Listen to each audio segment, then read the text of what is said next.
उद्योजी महाराष्ट्रात आणि देशामध्ये प्रचंड घडामोडी सुरू आहेत.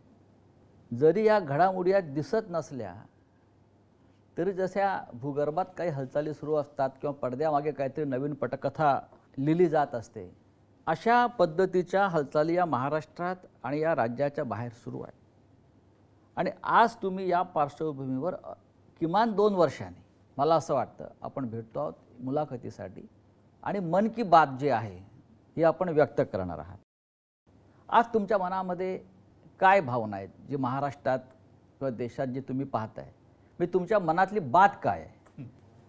तुम्ही मगाशी जो उल्लेख केला वेगवेगळ्या प्रकारचे वारे, होय, आता या वाऱ्यांमध्ये काही गॅसचे फुगे पण आहेत जे काही काळ वर जातात आणि मग गॅस गेलं की खाली पडतात.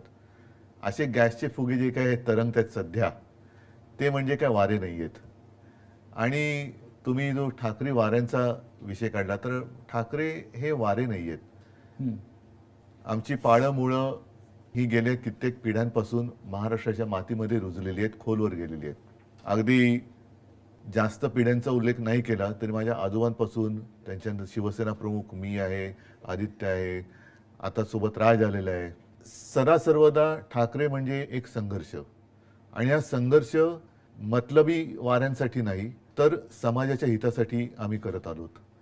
त्याच्यामुळे आम्ही सत्तेत किती काळ राहिलो यापेक्षा सत्तेच्या विरोधात म्हणण्यापेक्षा जे काही अनिष्ट आहे त्याच्या विरोधात आम्ही संघर्ष करत आलो.